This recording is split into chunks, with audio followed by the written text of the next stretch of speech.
don't know how strict we are about that. Probably the guy told me he's still at all. Probably okay, I guess. But don't forget. Now, yes, before I'm chairing this session, but before I sort of get into the session, Phil would like to say something about something he neglected to say yesterday. So we'll start with Phil for a short time. Yeah. There you go. Henri Barbusse, remember the fellow that joined the French Communist Party? I forgot to say that he wrote a book called Le Feu, or Fire. And I thought, hey, this could be interesting. And I went to the library and they got me an English translation up to the Sunshine Coast within 2 days. And when I read the book, it was all quiet on the Western Front from the French position of a soldier in the war. And it was a magnificent read. That's all I wanted to say. I forgot to mention. Oh, thanks for that. Thank you. Okay.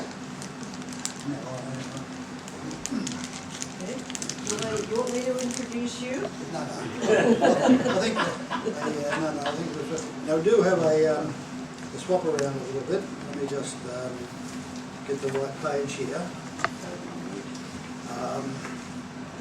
So yes, this is the session chaired by me up to lunchtime, and surprisingly enough, I'm the first speaker as well. Now we do also have another change though, because Ross has to get away a bit early. He's decided to swap over with Stephen. So Ross's second talk will be following me, and then get away, and then Stephen will take Ross's place at the end of the session. Okay, well I think we had a great day yesterday. I hope everyone felt they did. I did. Very much so. It is. I don't. It's just to say we're all getting older, and I do remember last time we had the sort of committees of both,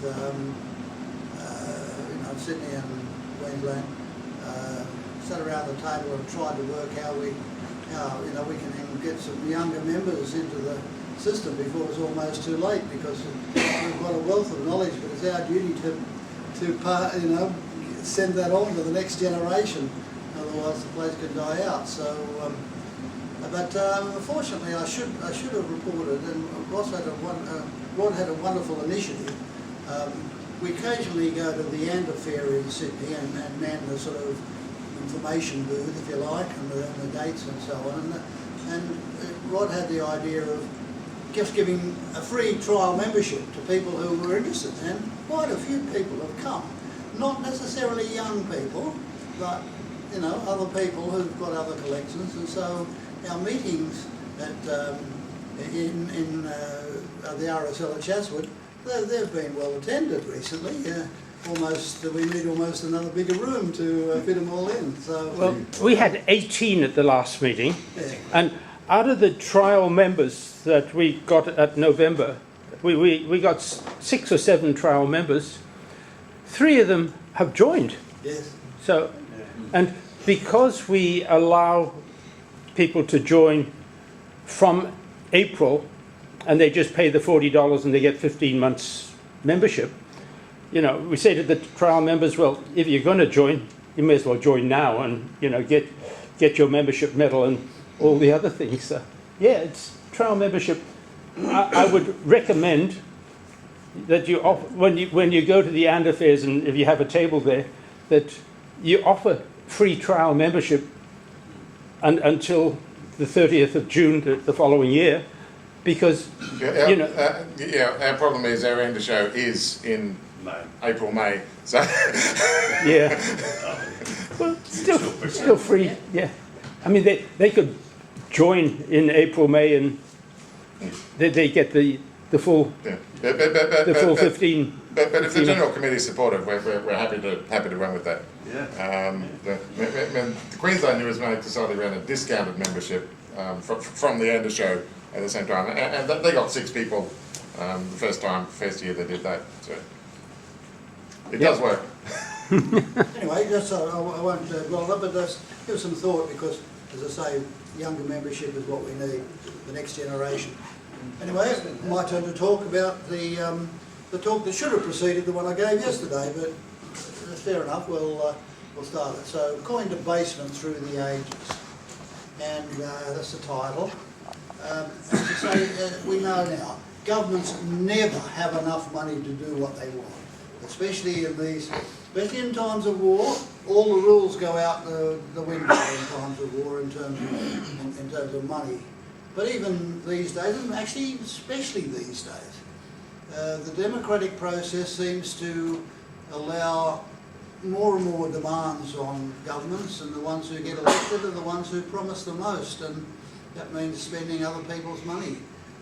So that's the system we live in, and I'm not saying it's that bad. You know, we need to look after the unfortunate in our society. But anyway, in the old days, it was mainly times of war. There wasn't a lot of social welfare in the early years of our civilisations, call it that. But anyway, to create more, in the days of precious metal coinage, they just diluted the quality of the precious metal in the coin. They put more base metal alloy in the gold and silver to make more coins from the same amount of precious metal, passing the newish off initially, newish as the same value as previously. However, it didn't take long for people to cotton on, but they'd been debased. And so instead of like modern times where inflation and the whittling away of the value of money just slowly takes place over, not all that slowly either, sometimes very rapidly takes place. Here it was more of a step change. Every time they had a new issue of coinage, it got less and less valuable. And that was especially true in the time of the 100 Years' War. The French never had enough money to pay soldiers, which is the basic, where the treasure chest went to. Okay, so the last thing, in modern times they use inflation to do the same thing, just print more money when they need it, and essentially that might be disguised as taking loans and all sorts of things, but that's the effect of it. Next quick one, thanks. Now, what happened in antiquity? My proposition to you is that eventually, when they start digging up the remains of our society, and who knows how long, they'll eventually come to coins, right? And they'll find all these coins, and they'll look at them and say, this is a terrible society. Look at the quality of the coinage they use. It's all cupro nickel, not worth a thing. And that's if assuming they still got coins by then. But let's look at how that worked for us over antiquity. The power of empires can be traced to the quality of their issued money. We use that as a base, especially their decline. Nothing has changed in this over the ages, including modern times. Now, the Greek civilization was considered one of the pinnacles of the ancient world. They issued pretty good silver. In fact, I've never been able to find any sort of discussion of whether the silver tetradrachms of Athens were worth more or less than some other tetradrachms elsewhere, but they all seem to use the same quality silver, which is basically as silver as they can, the best as good as they technology can can make. As good as they can make. Now, the whole thing, of course, if you're a merchant in ancient Greece and you want to sell something valuable, you want to get some money in, this person will pay you in Attic tetradrachms, and somebody else will pay you in Syracuse and something.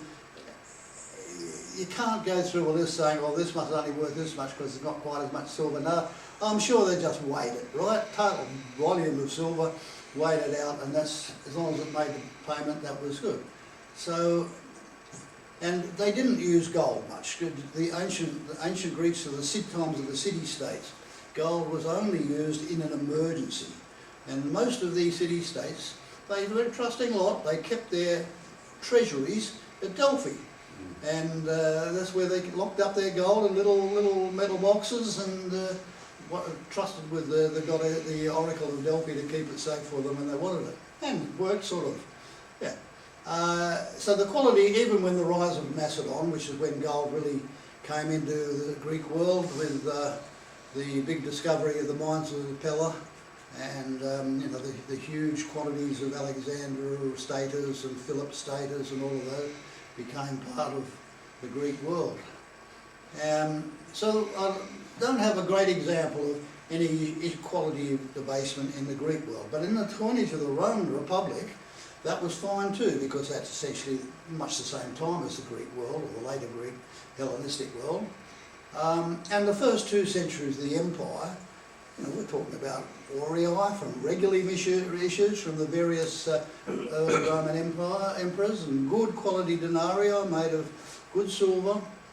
But once they started to run out of other people to conquer and take their money from them, then the rot set in a little bit. And after the 2nd century, and this is pretty much the time of the Severan dynasty, the coinage became more and more debased, and they issued this coin called the Antoninianus, which was nominally a 2 denarii piece. Started off that way, but next slide. Here we go. So Caracalla, just at the end of the 2nd century and beginning of the 3rd, he minted silver coins, silver Antoniniani, which were pretty good. The quality was good, but then over that century, just got worse and worse and worse. Till you finally, up here, even at the end of the century, you're getting into the period of what they call the barbarous radiates, which were basically, if they were ever silver washed, you were lucky, you know, they're basically copper coins. And the next century, the age of Constantine and so on, this is where bulldozers these days, front-end loaders, can dig them up by the almost loader full, and there are all these copper coins that nobody wanted, weren't worth anything. That sort of gives a good measure of the fall of the quality of the Roman Empire, just based on their coinage. Next one. Okay, Judy showed you a picture of this today, lovely coin, yesterday. Only one other thing to say is that Philip Labelle had another title, false moneyer. When you look at this coin, which is in the little display case next to the others, you realise it's got a slightly coppery look. That was intentional. All the other gold coins he minted were 24 carat gold, as best he could do it, the best they could do it in those days. This is only 22 carat. But for an important reason. As I told you about gold, it's too soft. If you just want to circulate 24 carat, it just wears away and rubs off and on people's fingers and everything. As soon as you put a little bit of copper with it, it gets quite hard and brittle.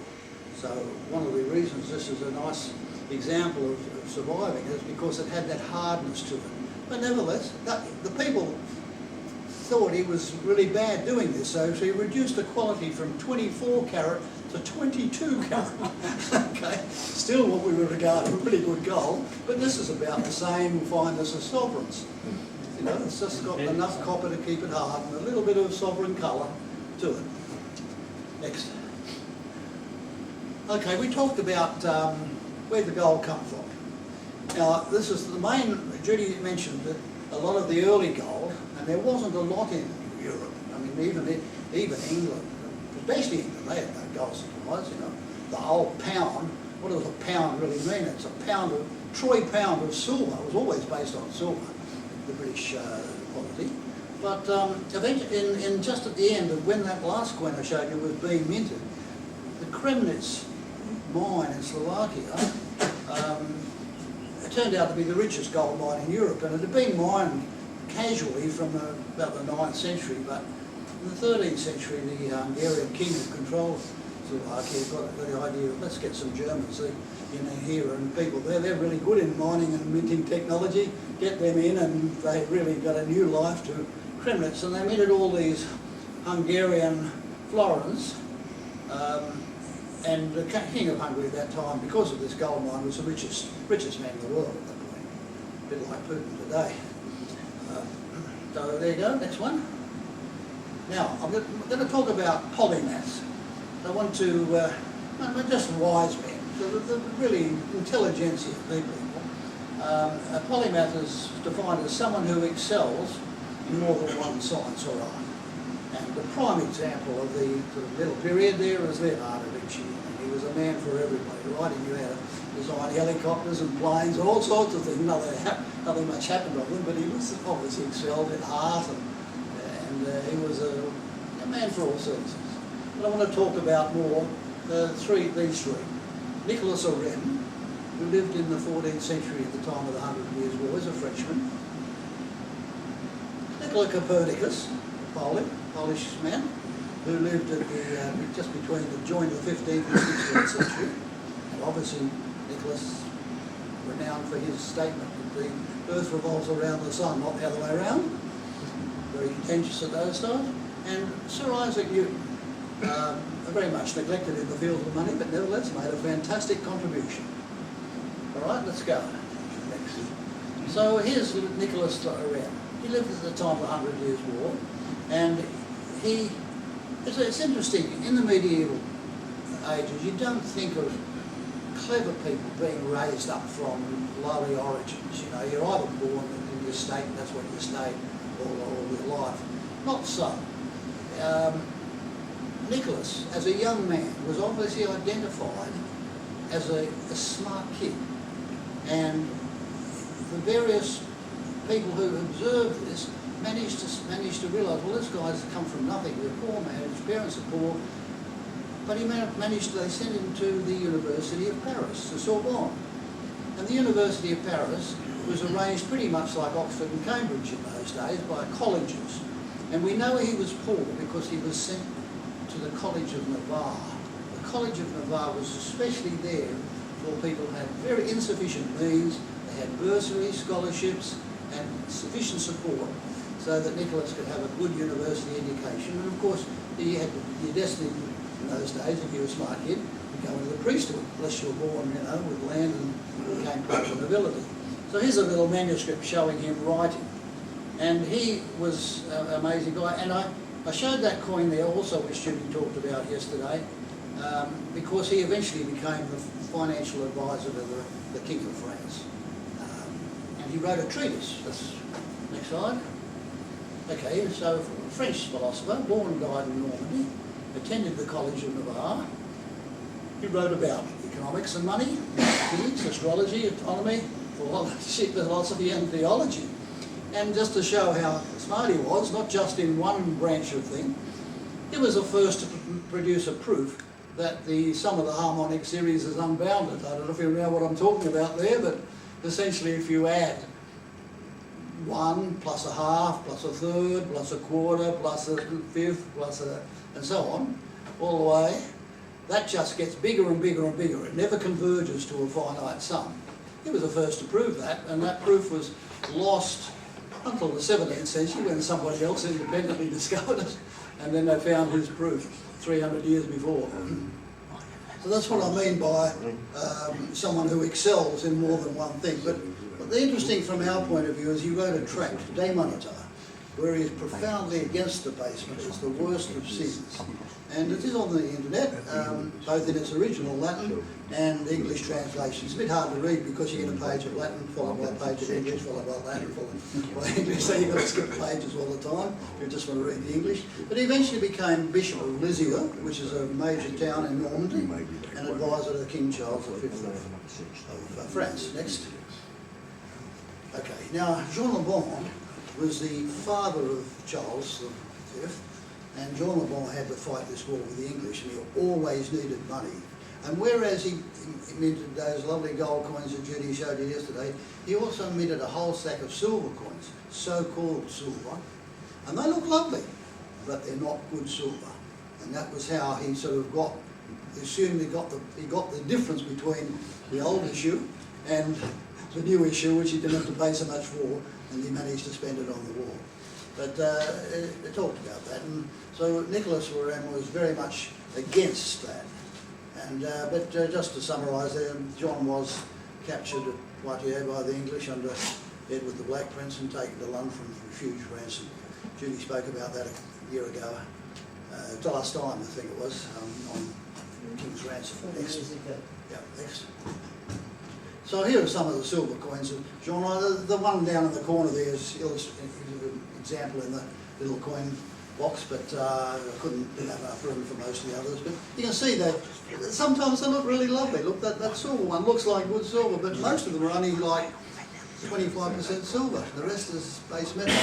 And they knew this, but they're a lovely sequence of pretty coins and so many issues. And you get the issues in the catalogue, A, B, C, D, E, F, and the same catalogue number, and they're all getting worse and worse and worse. So they make another one. So I don't know why I had so many, but it's a lovely thing to collect, and I've almost got a complete set of them, but not all the different issues, just one of each type, a good one.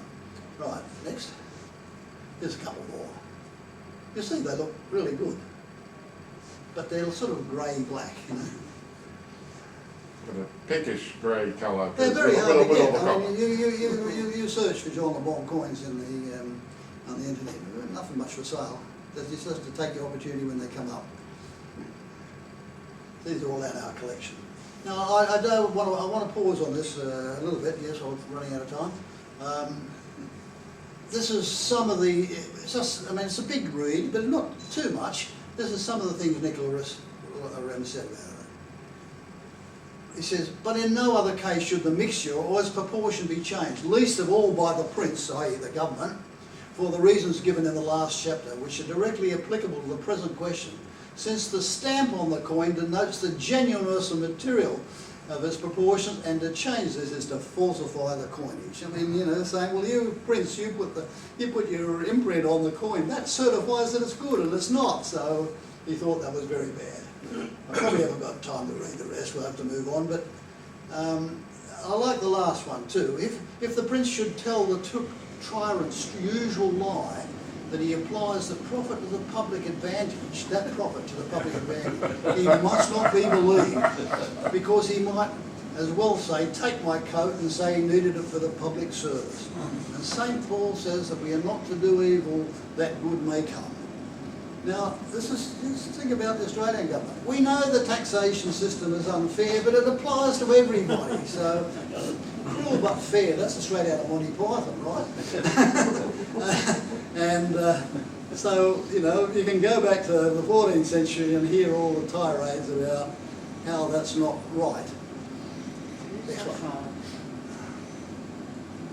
Yeah, Nicholas, I won't spend too long on this. Nicholas Copernicus, he was a wonderful polymath, and he likewise, he was a bit luckier. He came from a semi-wealthy family. His father was a merchant in Pearn.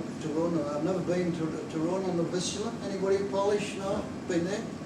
It's one of the few cities in Poland that escaped the ravages of the Second World War. It's still got all its medieval centre and buildings. So there we are on the Vistula, and he was son of a German merchant. I think he dealt in copper, and a Polish mother who happened to have a brother who was the local bishop. And so Nicholas's uncle realised this boy was a smart boy, and he managed to send him first of all to the University of Krakow, and then spent a time at the University of Bologna and getting a law degree and a medicine degree and so on. And he picked things, smart pickup. But he was the one, apart from studying, doing the astronomy bit, he was the one who hypothesised what we now call as Gresham's law, and wrote quite a treatise on why this is so. And that's one of the few laws in numismatics, that bad money drives out good, and he knew all about that 50 years before even Gresham sort of came onto the scene. Next. Here he is, Nicholas. That's his house, that's where he was born, in Torren. Fantastic, medieval, step gable and all the European thing. And the Vistula is a lovely river. I mean, it was idyllic. I do have a coin. Torren actually minted coins in their own right, city coinage. I have a coin there, but not all that impressive. Next. Okay, in England, right, they had a terrible period of debasement in the late period of Henry VIII and the first few years of Henry VI. The worst debasement I think England has ever had. I don't quite understand why, because Henry was, this is in the middle of the dissolution of the monasteries. He was ripping the monasteries apart and taking all their wealth from them. He had plenty of money, but still debased the coinage. More. Maybe he didn't, I don't know. But that lovely coin on the left there, that came out, that was Mark Freehold's coin. I bought that at auction, Jim. And also bought at the same time the one that goes in the set with the next one. So we had these very debased young portrait testams, you might say, still probably not really worth a shilling. You're probably lucky they're worth a groat in terms of the silver value. But and then eventually after that, in the later years of Edward, they put out this fine silver issue. I haven't been able to find any details of how that fine silver issue replaced the old stuff. but it wouldn't have been free. They wouldn't have said, all right, we'll give you one of those for one of those. No chance. They would have had to pay 2 or 3 of those to get one of those, I believe. And of course the fine silver issue included the lovely crown of Edward on the horse, first silver crown of England. Next. Well, I spoke to that last time, Thomas Gresham. Yeah, good, bad, money drives out good. Next. Oh, okay, here we come to Isaac Newton. Isaac Newton is par excellence, the polymath of England. Considered the greatest genius of all time, even above Einstein in some sort of thing. Why have I put that big silver £1/2 of Charles? Because of the date, 1642. That's the year of birth of Isaac Newton. Isaac Newton was born in troublesome times, and he spent his childhood with the whole Civil War going on. And eventually Charles was caught, executed. I think Isaac Newton was about 7 when Charles was executed. He would have been shielded from this. He spent his early life in Cambridge, I think. So, and the little coin at the bottom, the quarter guinea, that was sort of around about the last coin that was minted before Isaac Newton died. He died at the age of 85. That's a long life for a man born in that period. Next. Okay, this is important. And I'm not going to talk anything about his scientific career, inventing the calculus and, all his work on optics, all his work on mechanics, just you name it, he just changed science completely. But in the end, they realised he was actually knighted, Sir Isaac Newton, by Queen Anne in 1705, and he needed a pension when he was in his older years. So he was given the role, first of all, the Warden of the Mint, secured by his friend Charles Montague, who at that time was Commissioner of the Treasury, Whig member of the Privy Council and President of the Royal Society. Of course, Newton was also President of the Royal Society.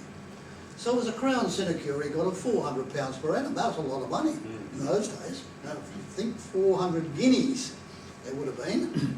It was a Crown sinecure, traditionally requiring little effort, but Newton used it to develop his expertise in all aspects of the science of money, from its theory and use to its materiality and international movement. Recent scholarship has demonstrated Newton's keen interest in metallurgy and alchemy, from his attempts at creating perfect speculum telescopes in the early 1670s to his pursuit of transmuted gold. A lot of people think Newton went off his rocker. Here he was, stuck in the Royal Mint, experimenting with alchemy, like magician and sorcery. But why was he doing this? He was doing it because he had to prove to himself and the nation at large that gold, that there's nobody going to come along and produce a whole lot of gold and undermine the currency just by using some alchemic trick, converting base metal to gold. No, he proved to himself that this wasn't going to be so, and therefore he could recommend gold as a good material to base the quality of the coin of the realm. Okay, and so it is a lot of lovely interest. He was a teenager right through the Cromwell years, eventually the Restoration, where he blossomed into his creativity of science, and right up through all those reigns. I haven't put them all up there, but I think all those coins are ours. We've got no, not the bottom one, haven't got those. So I've got only quarter guinea in the little cabinet there. Right, next. Okay. From then on, the world generally had a good, consistent, unadulterated coinage. And one of the most favourite periods of my world, and one I think we should somewhat go back to, La Belle Epoque. Now, in France, they had this terrible Franco-Prussian war in the 1870s, where Louis Napoleon lost badly to the Prussian king, and he had to leave France, fled to Queen Victoria for shelter and all sorts of things. But after that, the period between 1871 and the beginning of the First World War, the French called La Belle Epoque, the beautiful period. And there was some Latin monetary union, used gold as money, and nations in the world did so. Exchange rate between nations was determined by the weight of gold in that coinage. You just weigh the coin, and that's how much it's worth compared to everybody else. very little, if any, inflation occurred. That's the magic of gold. However it works, it's human nature. We don't have inflation when you have gold. Think of what happened. Beautiful, fantastic. In the arts, all the French Impressionists, the paintings, it's the late Romantic period in music. It's, you know, Benz was making cars, Wright brothers were flying planes, the Titanic was being built in Belfast, all sorts of things. So it was a great, apart from the South African War being a bit of an exception, there was peace everywhere in the world. However, World War I changed all that, and after the slaughter, Britain was almost bankrupt. So during that time, gold was basically suspended. And they certainly wouldn't let soldiers go into the trenches and fight with sovereigns in their pocket, because the Germans had just pinched them. So that's the way. And the next one. Okay, and these are sort of typical coins from the Belle Epoque, from all the countries, you know, Switzerland and Russia, and this is a good period, nice period that we've lived. Brahms lived there, created his greatest works during that period. There we are, next. Okay, last couple. Let's talk about the basic wage in Australia. Basic wage case in 1907, now that was part of the Belle Epoque, 1907, Edward's on the throne. There was a court case, the arbitration court, and part of what they call the Harvest decision, one of the landmarks of Australian law about money. That they set the basic or minimum wage for an unskilled labourer, this is no training, to be able to live in a frugal way, but to support a wife and 3 children and house them in a frugal way, as I say. And the amount was 7 shillings a day, or 42 shillings for a 6-day working week. That was 2.1 sovereigns in gold, or close to half an ounce of gold per week. This was the basic wage, unskilled. Next. Okay, now let's just compare it today. What's the current minimum wage? That compares the basic wage. $915 a week, it was in 2004. How does that compare with 1907? Well, 915 in gold buys you approximately 1/5 of an ounce of gold a day, not even 1 sovereign's worth. So every 2.1 sovereign's worth is 2,470 a week, much closer to be able to support a house, a wife and 3 children in a reasonable frugal style. So essentially we've been robbed. The basic wage, the current minimum wage is nowhere near what they got paid in 1907 in terms of gold. So there you go. So if you multiply the 2,470 per week times 48 weeks, say they didn't get paid holidays then, that's sort of over $100,000, and that's more reasonable for a wife and 3 children to house them. No, today you can't do that, impossible. So you wonder why those poor people are complaining they can't make ends meet. That's one of the reasons. Next. There's a lot of all sorts of things. I think this is the last slide there, but there's all sorts of examples about indexation. Now, most governments, both sides, I'm not singling anyone out, do not like indexation of anything in the Tax Act.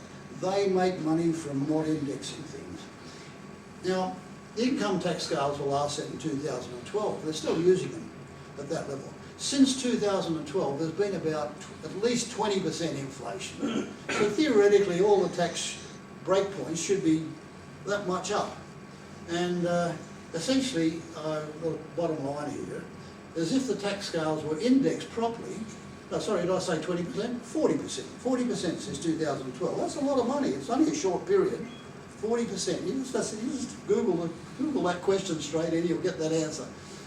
So that the stuff you could buy for $100 in 2012 needs $140 now to buy the same stuff. So if the tax scales are indexed by this amount, the tax payable will be $1,423. So this is assuming the man on the median income. You understand median? Median income is the point where half the population is earning less, half the population is earning more.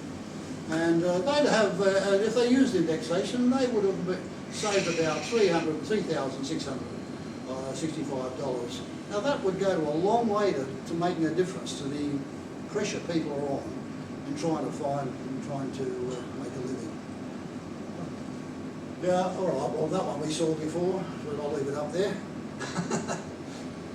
And that's unfortunately what happened. Both sides, they both do it. I don't know if you ever watched the Jim Chalmers press club interview before the election. He was asked a question by someone now. He said, will you index the tax scale? Jim Chalmers said, no, I don't believe in that. Only when I'm ready. So in other words, it's a politician's prerogative to do it when everybody's desperate, but he won't do it. And then what was the policy of the Liberal Party? They said, oh, it's aspirational to us. We'll also try and manage it. You know, none of them want it. That's why this is so true. Anyway, that's enough. Thank you very much. Thank you. The illustration you have there of the coins from the Latin Monetary Union, are they all of a similar weight and fineness? They pretty much are. They pretty much are. So interchangeably? Yes, they pretty much are. So a French franc, Italian lira, they were the same. You know, you get the whole I'm just looking at the same Turkish size. one. The only difference might be that if they're a slightly different size. This is so they can weigh a mixed bag of gold coins and know that they've got the right amount of value. But as you see, they're the same. So just the same, just to show you who they are. I was just thinking the Turkish one might be You've got the Belgian king, you've got the French emperor, you've got the Italian, you've got, who's this guy, is that Franz Joseph? Yeah. Franz Joseph. You've got even the Turks were in it. Switzerland, Russia, who's that one? Not sure. Okay. Anyway, yes, that was it. You keep talking a little bit because I've got to set this one up. Yes, sir. What is your prediction, David, with the huge debt that we've got, at least for 10 years ahead? Will it only get worse, the situation? Look, Australia has managed its debt better than America. I have to say that. So any issues we have with debt will occur first in America, I believe. Now, at the moment, the national debt of America, and Trump wants to increase this by his big, beautiful bill, right? He wants to add another couple of trillion to the national debt. But it's already about 120% of GDP in America. Ours is more manageable and lower than that. Which means that, theoretically, one sort of taxation of GDP is not going to, if they blew it all on paying off debt, it still wouldn't pay it off. Now, of course, I didn't yesterday I mentioned this idea of the modern monetary theory. It just says, well, look, nations can never go broke if they can print, if they own the printing presses and the dies. They just print as much as they like. So one solution might be to save America, just print the bloody money, pay off all the bondholders, and then suddenly there'd be twice as much money out there, at least, trying to buy the same amount of one lot of GDP's worth per year.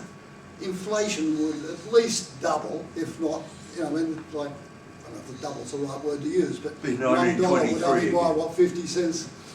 We only buy, what, 50 cents, around, so, 50 cents, the new 50 cents would only buy what $1 used to buy. They can do that. They won't, because they can't control the inflation and they'd have a right on their hands.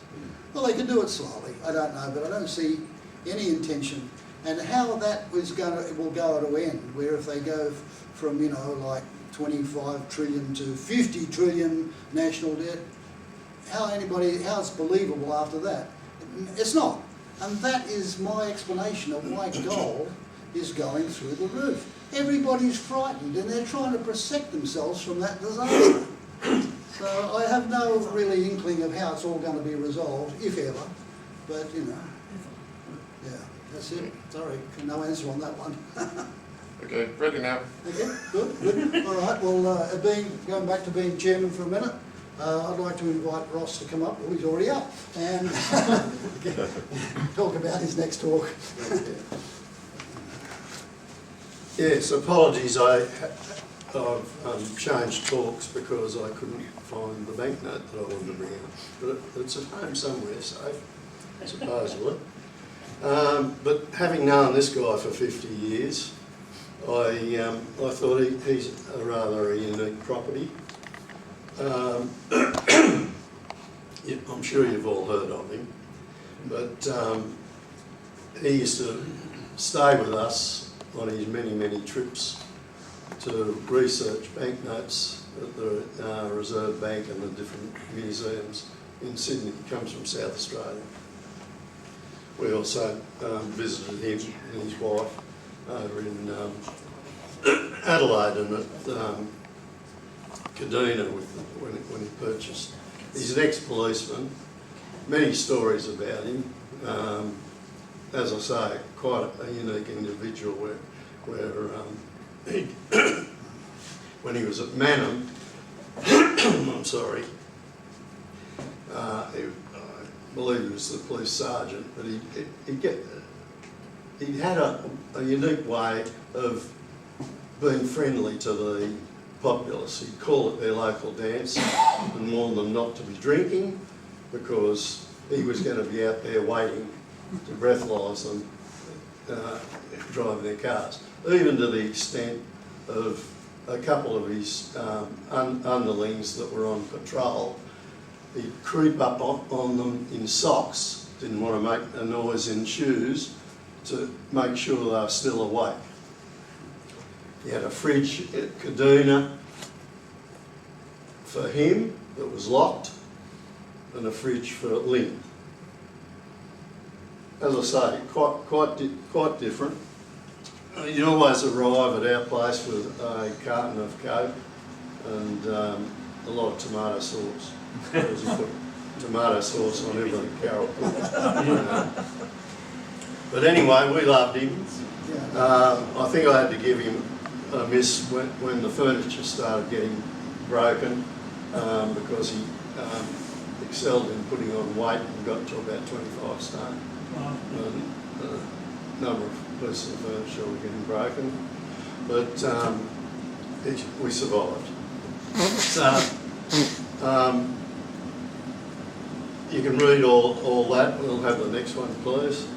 But he's up to something like 160 publications that he's produced. One of our favourites is the Banks of Issue, the Australian banknotes, covering it all the way through. Next, that was the old bank building at Kaduna that he turned into a museum. You know, following your dream sort of thing. He did it all. He gained many awards for that, tourist awards and what have you. You want me to read it through, or you can, if I find it boring or what. But he also, he was a great one at visiting banks on the trips back and forth to Sydney, and he'd show these credentials, that he was a policeman or whatever, and it was amazing the things that they gave him, like money boxes, old checkbooks. It just went on and on and on. So he amassed a lot of things by just being Mick Ford Ronald.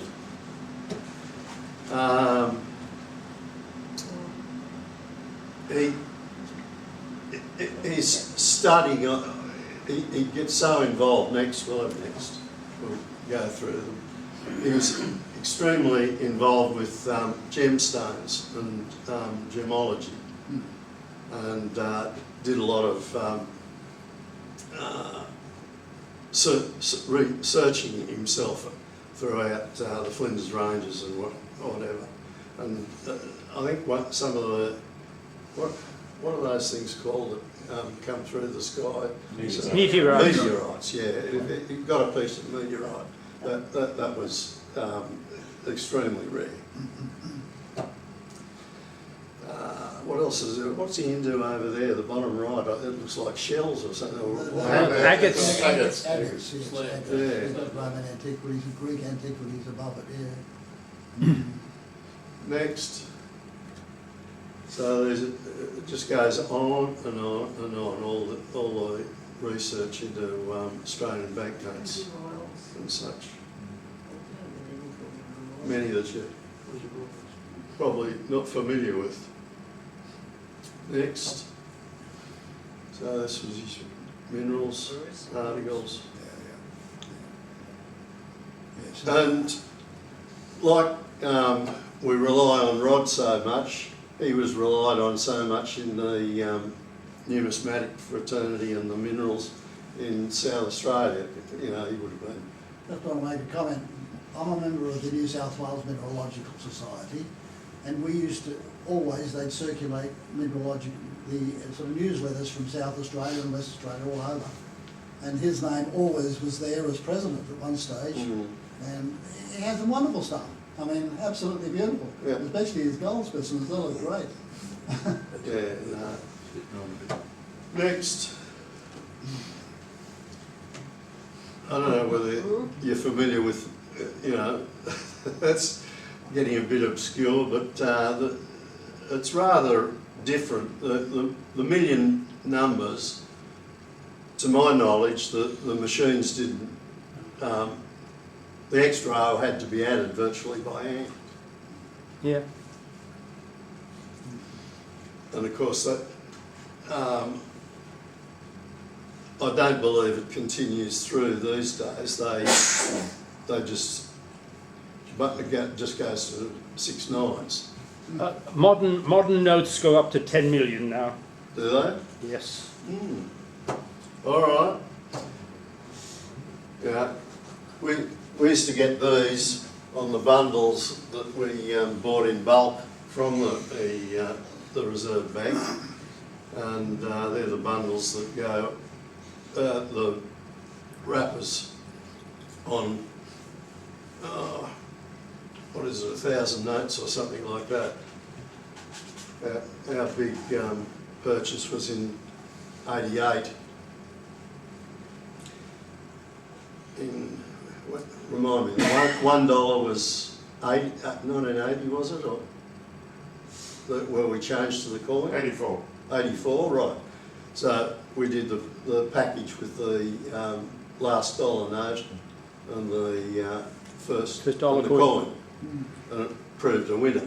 So, but what happened then was every $1 note, every $1 note that was passed into a bank was mutilated. Whereas what happened to us in twos, I was worried that that was going to be the case with the $2 note. We purchased $300,000 worth of $2 notes. So $150,000 of $2 notes on the back of my whole of 1 tonner, and drove them home to Greenwich. How big is a bundle of that size? In amongst the, pardon? How big is that? Well, they're in these steel or metal trunks, and they were like, But a few of those. yes. Did you drive carefully on that trip?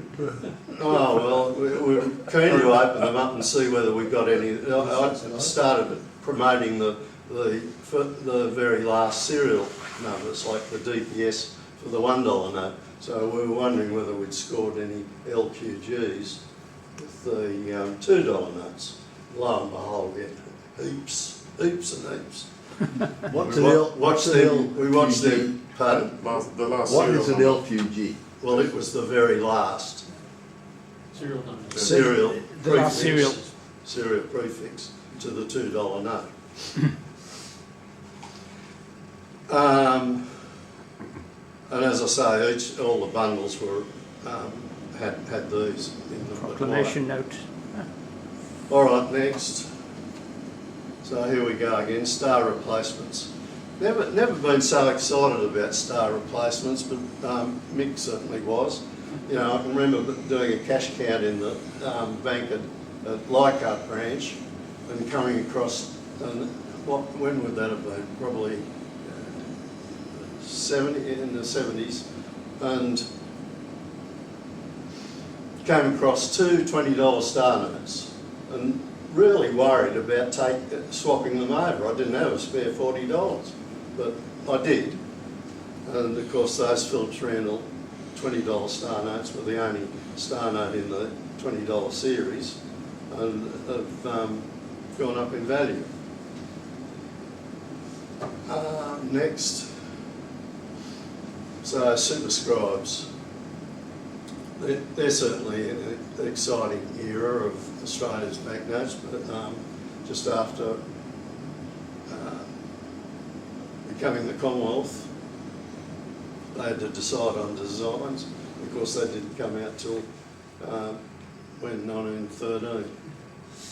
So in the interim period, probably private banknotes were sourced from the private banks and superscribed as Commonwealth issues. And to find those, they're scarce to extremely rare. I think the best one we had at one stage was the £20 from the National Bank. Next. So here we are, trial and specimens. Very few do we see of these.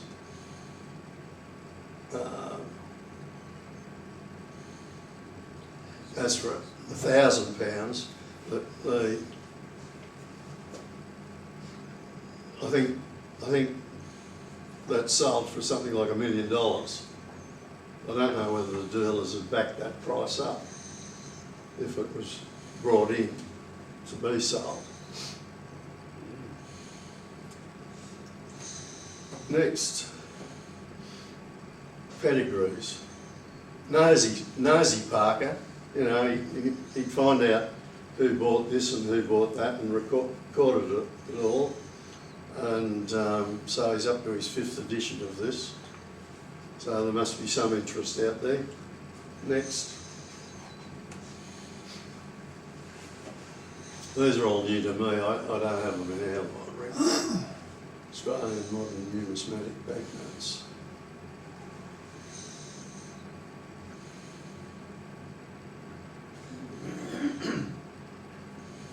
Any questions about me?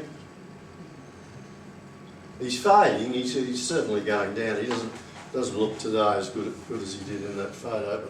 But I didn't want to diminish the poor guy. But his wife's passed on a few years ago. But they got back together again, and I think his son lives with him now. But he still pumps out a lot of information on Australian banknotes. Next.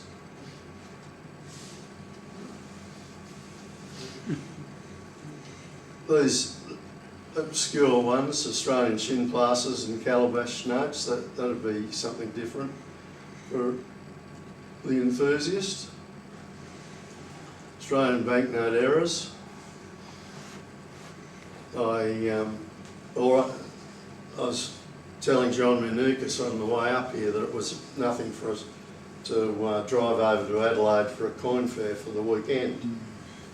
It was over on a Friday night in the, whereas Kevin would like this, in the BMW CSL. It was an older car, wasn't it? But it certainly went well. In fact, another collector was the mechanic, Ray Kalita, and this used to do 60 mile an hour in first gear, 90 mile an hour in second gear. Yeah, rather good. And we got pulled up by the police once because I used to take a lovely guy, Ray Fry, with me. He was certainly a member years ago. And he was one of these two-way radio guys. And he got sending a message to somebody else about where the blue lights were. And the police pulled us up because they overheard the conversation. All they did was tell him to close the thing up. Could you tell us about the shin plaster and calabash notes? What do they mean? What's the background there? Well, a lot of the private issues, there was ones over in store, like tokens. Right? It was the storekeeper's way back. And so mostly stores, private businesses, even farms would make them to pay their workers, sort of thing. Like Hutt River. I was never into the errors in a big way, but at one stage, I think we took the piece of the Endeavour over to Adelaide, and the crowds were just crazy, you know, lined up and everything, and it would have been 2 or 3 deep at our counter, and this guy passes this $20 through and says, "Is this worth anything?" And anyway, it was extremely colourful, and I said, "Oh, immaculate condition." And I said, "Oh, yes, you know, and how much?" I think I gave him 40 or 50 bucks for it, and just whisked it away. Worked out when I came back. Coombs had a Randall, good was look it? at it. Pardon? Was it Coombs Randall $20 note? No, I can't remember. I've actually got a photo of it. It's probably somewhere on the computer. But the sheet had been put through. Right, there's the intaglio process and the help me. Photogravure. The which? Photogravure. No. Intaglio and old age. But the colourful, the intaglio is the print that stands up on the back. Black ink. Right? Black ink. Right. And then the colourful one. Right. So the process, they put it through once, and then they put it through twice in the other machine to get the intaglio and then the colourful one.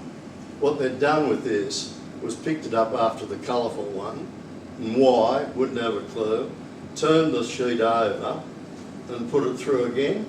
So in other words, you had a repeat. Must have been a mule. I think I subsequently put that in a noble auction, and I think it went for about $500 at the time, but it'll be worth some thousands now. Next. Lung system, that's where I was born, top left. Where is it? Lung system. Oh yeah. Where it says it. Yeah, well, they're all exciting colonial currency. 5th edition, 148 pages, you know, like it's just astonishing how much this guy's produced. This is only part of it. Next, checks, love checks. Used to love receiving. But, you know, they're dying now, aren't they? Yes, that's right. Don't issue them.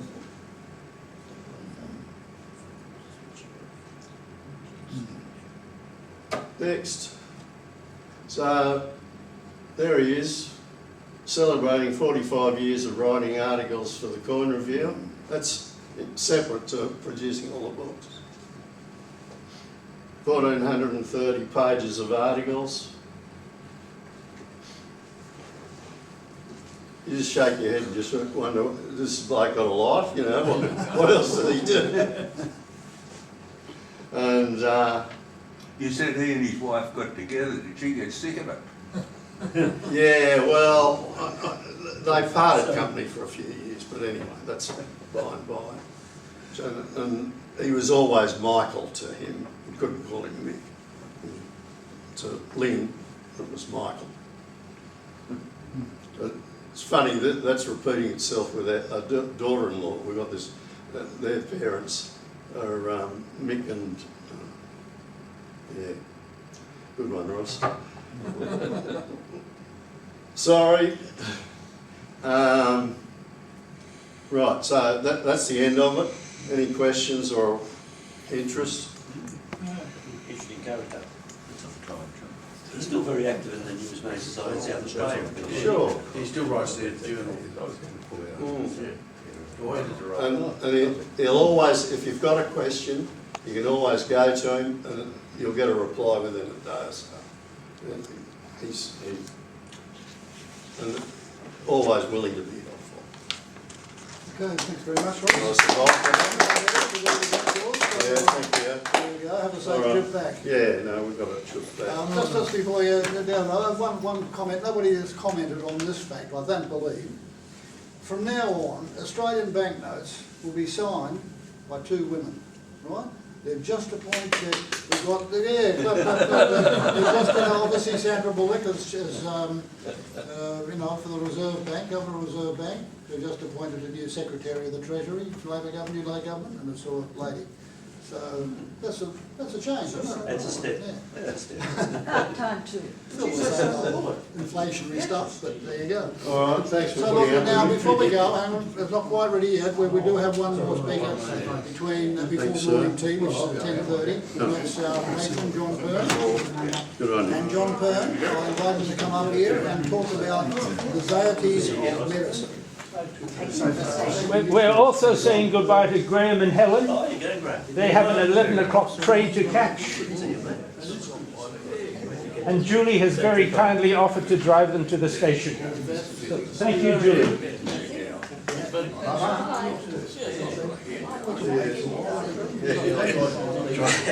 Pretty hard. Look, if anybody hasn't checked out, maybe it's a good time, John has said, give it a little break, if you need to go on and check out now, before we round out the things.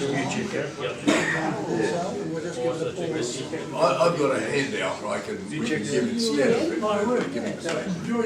We're also saying goodbye You know, look, to Ross and to John Minukas.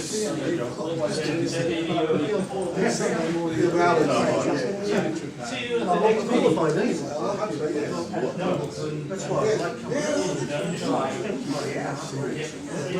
Yes, they're lovely. Serve both. Thursday? Okay. trying to make it straight home. Have a good trip, my bad.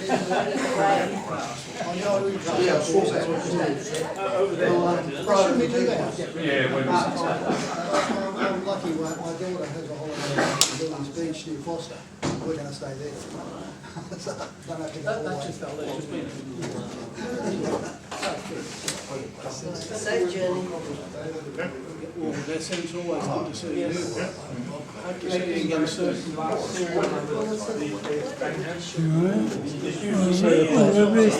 Safe trip. Yep, it's always good to see you, Peter. Yeah. You just can't do everything. We might see you in Lake Cove sometime.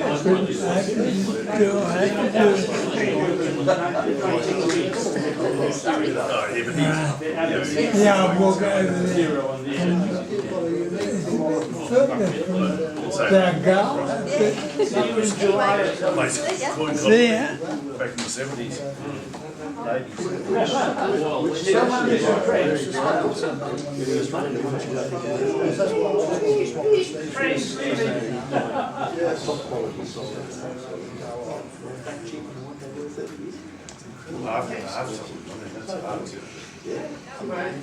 Oh, yes, Ready to go. in Adelaide a few years ago, and some big water loss smokers. I must tell you, it's the most boring talk I've ever heard. Have a safe trip home. Thank you very much.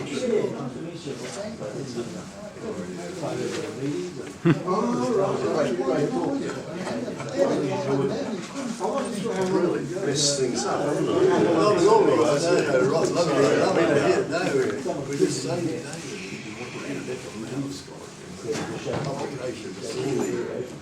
Well, I was lucky that why did we get him here? No, it's too far. Thanks very much. Blood transfusions every month. Yeah.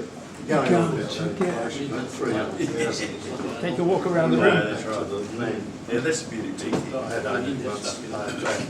Went back to them. I said, I'm about to come because they're all old.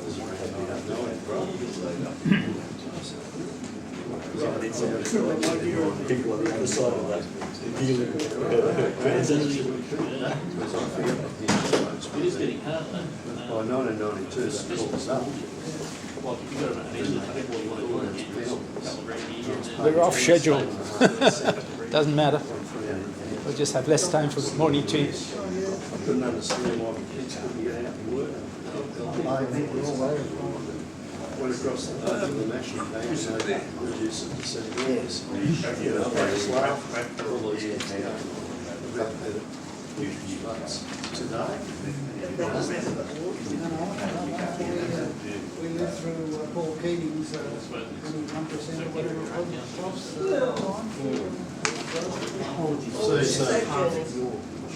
Please take your seats, and the next speaker is about to take the stand. You staying for the rest of the... Oh, yeah. Okay, so John needs the audience. Oh, yeah. Okay, are we sufficient back to allow John to start? I think so. And as I say, he's going to talk... He thinks it's arcane, but we all love to hear John, so let him... Well, thanks, David, and dear friends. I'll make this short so we can... Because I have a handout afterwards, so I can have the header. So we'll move fairly quickly through these. I was just going to illustrate by the deities of medicine, which appear on so many coins and medals, medalettes, and medallions. And I was just going to use that as an illustration of the way in which medalists portray the deities of the past on medals and coins of today.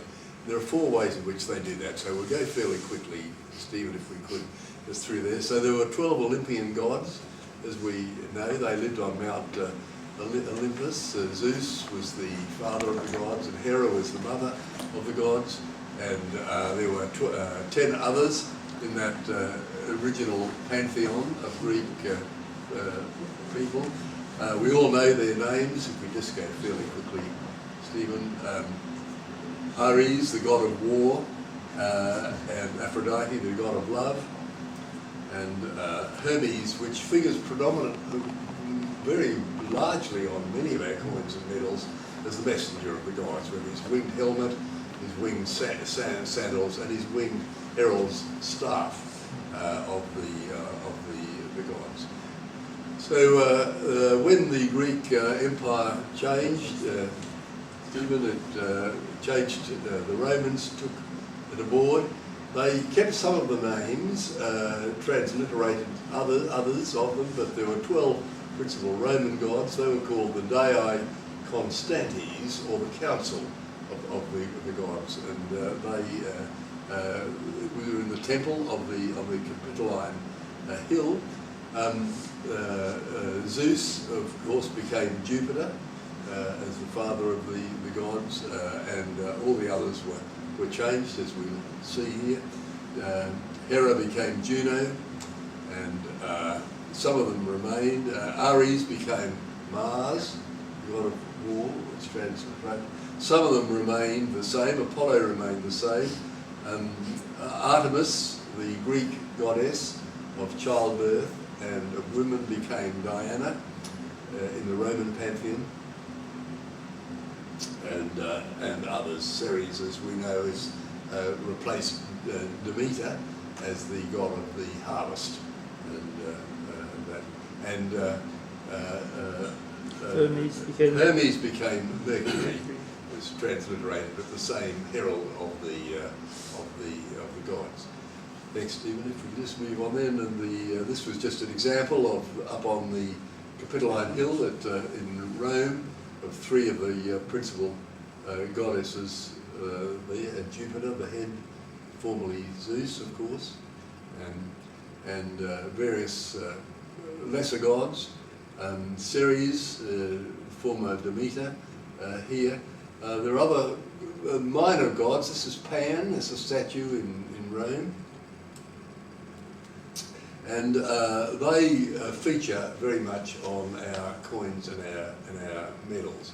Now, and I wanted to use this as a prop to portray. There are 4 ways in which medalists portray deities. They either have them as figurative figures, that is the real face, the real person.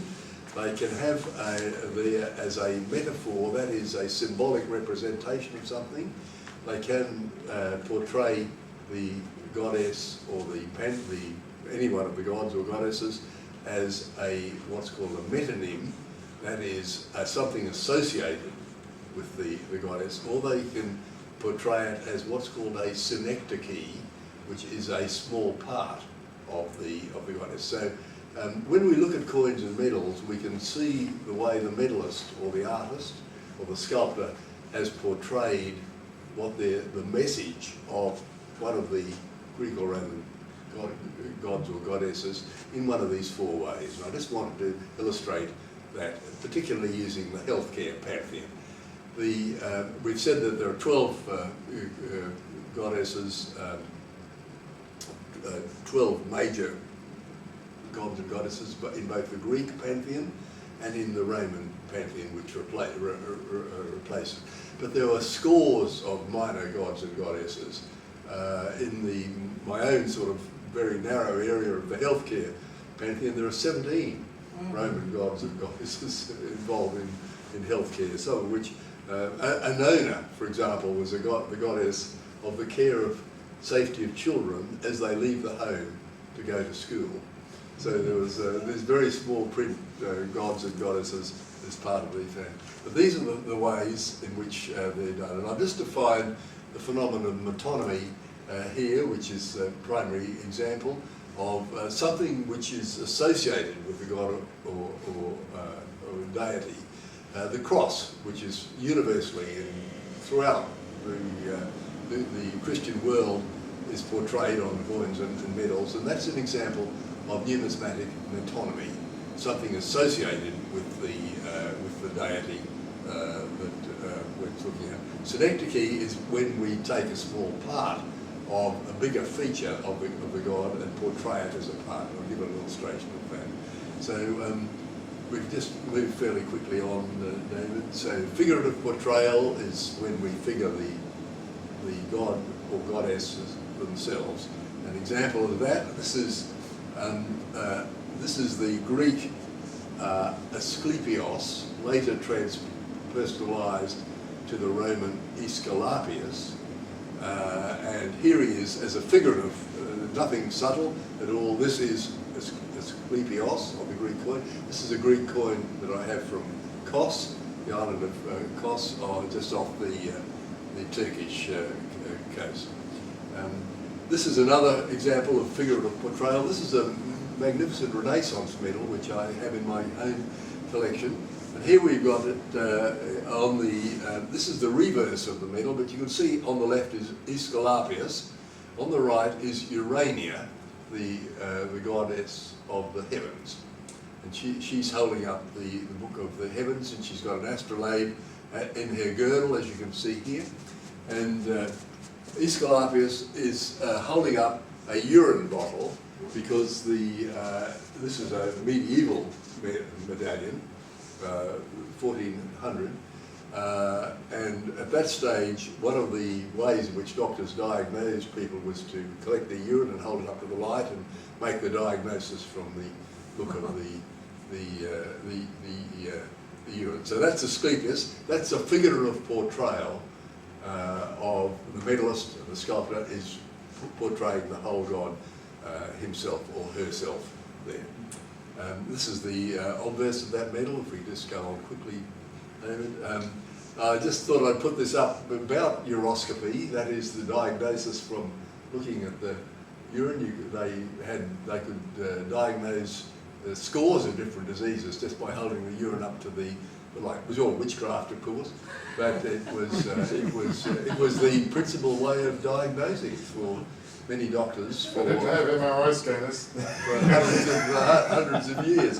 And this was, and they were still going around in fairs in the 19th century, as you see from this quote here, where people could go to a fair and there'd be a booth there and a quack would be there, and they'd give him a sample of urine, he'd hold it up and give them the diagnosis of their health. Thanks, Steve. The shoulders, This is another example of portrayal. This is the first medical medal in the Australian numismatic record. It's a beautiful, beautiful gold medal. There's only one known example. It's in the library, in the Museum of the Brownless Library in the University of Melbourne. And this is Aesculapius the Roman portrayal of God, earlier Asclepios, and you can see he's got the, Asclepius was the god of curative medicine, and he's always portrayed with his staff. He was a wandering sage and a wandering healer with the single entwined serpent about it. The reason I just show that is that this was struck by Dr. Beanie, who in 1858, he was a surgeon who'd come out from Canterbury in England. He was said to be the richest doctor in Australia at the time. He was known as Diamond Jim, and used to always appear with many gold diamond rings and gemstones, and very flamboyant. He was a totally narcissistic sort of person, and he commissioned and had these pure gold medals, beautiful medals, which he gave to medical students, 1858, at the University of Melbourne, who attended his operations and showed enthusiasm in the great master. And they got a medal. One of them has survived, but the reason I just show it here is that his face, the face of Aesculapius, is said to be the face of Dr. Beanie. Of course. Thanks, Steve. If we just keep going fairly quickly. So that was figurative portrayal. The next one is is metonymy, where we use the association of a god or goddess with something, and that object is used by the medallic sculptor on the coins or the medals. And there's some examples. Now the cross is the most important one. This is the St. John cross for decorations within the Royal Order of the Venerable Order of St. John of Jerusalem, and many crosses there. This is the Order of the Garter insignia, and you can see again the sculptor who's designed this beautiful insignia of the Royal Order of the Garter. He's used the cross as a symbol of Christ, of Christendom. And this is an example of numismatic metonymy. This is another association. This is a beautiful coin of Janus, the double-headed god. Again, an association with his temple, and many of you know the story that the Temple of Janus in the Forum of Rome had the doors closed with Janus inside in times of peace, but it was opened in times of war. And on the whole history of throughout the Roman Republic, for those perhaps more than 400 years, on only 3 occasions was the doors ever closed. There were only 3 periods of 25 years when there was peace somewhere in the Roman Empire. There was always wars going on in the periphery. So this is another example of metonymy, where the god Janus, the double-faced god looking back and looking forward, is being associated with his temple, the Temple of Janus. Keep going. So that's an example. The third example that I just wanted to illustrate was the way in which medallic sculptors use synecdoche, that is the portrayal of a part rather than the whole. And there's some examples there, and then again I'll give them in my own micro domain of healthcare numismatics. This is again that coin. This is the obverse of Asclepius, and the coin from Kos, 270 BC. This beautiful coin, and this is the reverse. And you can see instead of the whole wandering sage, Asclepius with his staff and entwined serpent, it's simply got the serpent itself. So it's only a part of the whole. This is an example of numismatic synecdoche, which is on this very, very fine coin.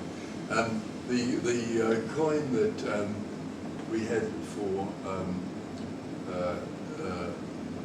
the wonderful librarian last night for that is illustrated here. This is the coin which the patron abused his power for giving a wonderful report for the ones there. Is example of a figurative portrayal. This is the symbol of the veterinary surgeon. You remember the lineage of healthcare was Zeus, the great father of the gods, gave the healing arts to the good centaur Chiron. Chiron was the only good centaur. The other centaurs were very naughty and always getting up to mischief. Chiron passed the knowledge of healing medicine down to Asclepius, not a medicine. He passed it down to tribes of the first humans who were healers, called the Asclepiadae, and the first one that we know of those was Hippocrates, 400 BC, as a real human. So here's an example of figurative portrayal of a god.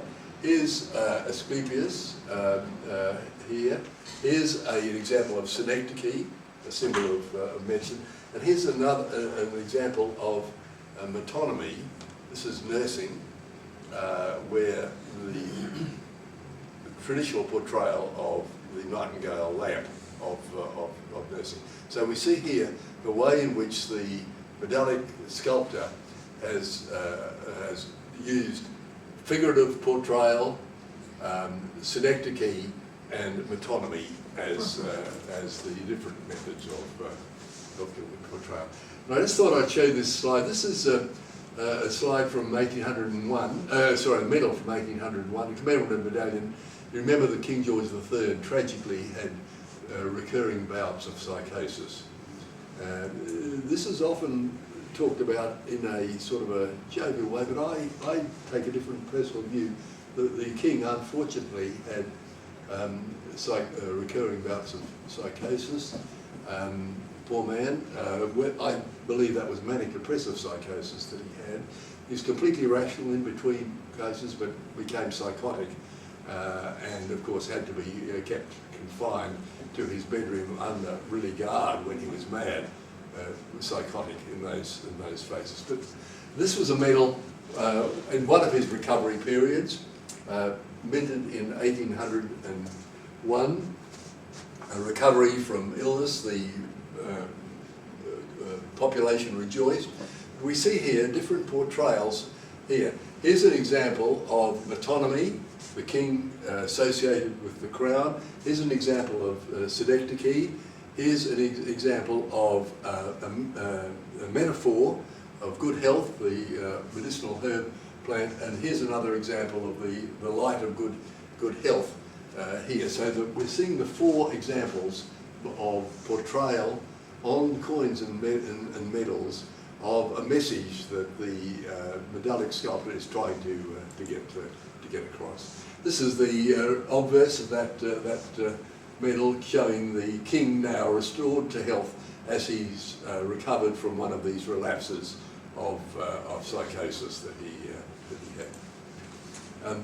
I just thought you might enjoy this. This is from the internet, of course. This is the Nobel Prize medal in 1966 given to Professor Peyton Rees. He discovered the link between some viruses and cancer. Some viruses do cause cancer, as we know from the AIDS epidemic. And this beautiful gold medal, it's the Nobel Prize medals are no longer gold, they're in fact 9% gold. But I just wanted to illustrate this. So we see here is Hygeia, the goddess of health. She's portrayed as Hygeia, so that's a figurative portrayal. Here's the healing water. She's holding a patera, the libation saucer, in her hand here. This is the health-giving spring here. So this is an example of metonymy. And you can see here, we've got the Aesculapian serpent over here. So this is an example of numismatic synecdoche here. So it's all there in that one medal. It's a very beautiful medal. And I've over the last 40 years, I've designed and had cast some 40 different commemorative medals over the years. I just thought I use these techniques, of course, by myself. This is a medal when the Children's Hospital in Brisbane closed. I designed some 15 medals for each of the departments. This is an example of the anaesthetics department. They all have the same obverse on the left, and we see here a metaphor portrayal of good health of children for a children's hospital. We see here in the heraldry, the bearings armorial of the children's hospital, an example of metonymy. Here we see heraldic puns up there, the stork delivering the babies. That's in fact the Ceres crane, one of the local birds in Queensland. You can see here we've got, he's holding a snake which he's caught. That's the Aesculapian serpent of healing, so that's an example of synecdoche.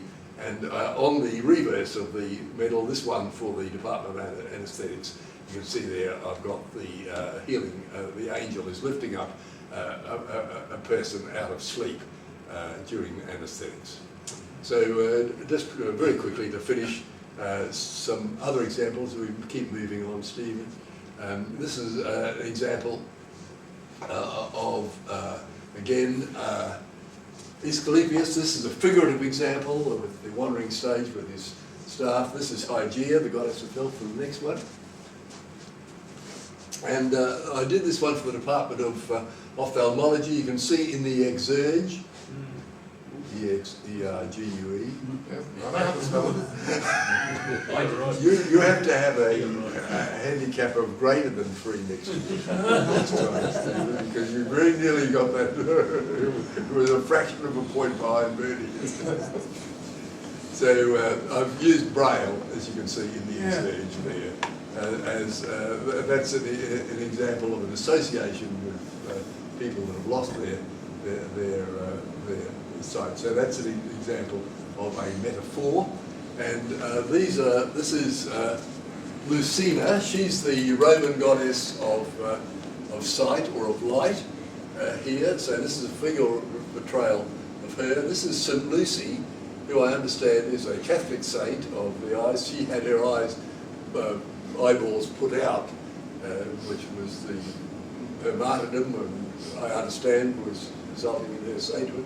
But here she is offering the viewer her 2 eyeballs in a cup, offering sight to there. And the plants are examples of the Australian cork.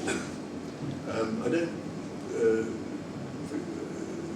know if you're all aware, forgive me if I'm stating the obvious, but the Australian native corkwood, Deboisia myoporoides, is the source of 70 to 75% of the world's supply of hyoscine, hyoscyamine, the seasickness tablets that we use. You know, quells, the patches and all that, they all come from the 200 kilometres of Brisbane. So the native corkwood now grown in plantations. They've been bred, hybrids bred, they're very high alkaloid levels, and the leaves are all harvested. They go to Boehringer in Germany, who extracts the alkaloid, and they come out, they sell to the world. But they're used, of course, they cause pupillary dilatation, which ophthalmologists use when they're examining eyes. So I've used them here, and this is an example of metonymy, numismatic metonymy as well. And I just wanted to finish up by saying the healthcare pantheon is Asclepius, or Aesculapius in Roman terms, the god of curative medicine. He had a wife or a daughter called Hygeia, who became the Roman Salus, S-A-L-U-S, the goddess of good health. And they had three children, Iaso, Panacea, the healthcare, and they had little Telesphorus as well. Telesphorus is always shown as a little hooded diminutive figure, but he wasn't in the Greek pantheon. He appeared about 200 years in the Roman coins for the first time, and particularly those who visited Budapest in modern times will know, if you visited the Roman ruins there at Swincon, that his altars were there to convalescence and rehabilitation. And of course, so much of medicine today is not curative. We don't cure diabetes or dementia or heart problems or so on. We manage them by rehabilitation and convalescence and management. So I believe that Telesphorus is a very important healthcare. And he's always portrayed in that little way, but because he's always portrayed as a child, when I did this medal for the Children's Hospital, I gave that to all the staff of paediatrics. Thanks. Their feet are showing there too, John. Sorry? Their feet are showing. Paediatric feet, you know, the joke is That's right, yes. The feet's very important in paediatrics. I wanted to finish up today just to again highlight the Copley Medal. There are 5 Nobel Prize medals given every year, as you know, chemistry, physics, peace, and medicine and physiology is one medal, but there's only one Copley Medal given every year by the Royal Society. It's the highest award in the world of science, and this is a Copley Medal. I have one of these in my collection. This is the obverse, and the motto of the Royal Society in London is nullius in verba. It means take nothing on simple verbal, what somebody tells you. And it's so opposite today, as we've heard from the stories about the internet and the problems that Stephen told us about in that wonderful presentation yesterday. John, Mark Twain said, don't read to find out how to treat yourself, you might die of a misprint. Exactly. Exactly. I was privileged to be the first Florey Fellow of the Royal Society, and so I have a special interest in anyway, nullius in verba is very good, but it relates to the metaphors of the eye of the eagle. Always look with great piercing eyesight at anything that's presented to one, and with the smell of the bloodhounds. These are Talbots, in fact, but they're great bloodhounds. And so with the eye of the eagle and the scent of the bloodhound, examine everything that you're told, take nothing for granted. So that's the obverse, the medal, and the reverse is this one here. This is the medal I own, the Copley Medal. It was given to Sir George Schuckburg. Although he has a German name, he was an English baronet. He, in 1792, was awarded the Copley Medal for, he was the first to define the link between air pressure and the boiling point of water. As you know, all thermometers are graduated at 0 degrees, which is the melting point of formation of ice, and 100 degrees Celsius, which is the boiling point of water, and they're absolutely calibrated with 100 different degrees within that range. But the boiling point of water, as Schuckburg showed in 1792, is dependent on air pressure. And as all of us know, if you're climbing mountains and you're boiling up the billy at a couple of thousand feet, you can't make a proper cup of tea because the water's boiling ultimately at down 90 or 91 degrees Celsius rather than 100. So Schuckburg was the first to do that. So this is the Copley Medal, but I just wanted to show, because we see here the figurative goddess, we see here Artemis, the goddess of the nature hunt, isn't it? Yes, and with her multiple breasts, as you can see there. We see here an example of metonymy, the charity in Christendom, and we see here also another example of metonymy, because the Copley Medal is only one given for all of science, not just medicine. And here is an association of a retort here for chemistry. And there's another example over here. This is a metaphor of discovery, illustrating by the globe. So they're all in there. So, thanks, Stephen. I think that's the last one. So, just to summarise very quickly, whenever we look at a coin or a medal, we're looking at the way in which the sculptor or the medalist is using one of 4 points to get across a message, either figurative portrayal, a metaphor, or a metonym, or synecdoche, as illustrated in these medical series. Thank you all. there's some examples in here as well. Thank you very much, John. Appreciate that. Hope everyone remembers what Josh says, those 4 things, because that's got to be in the test for 2 years' time.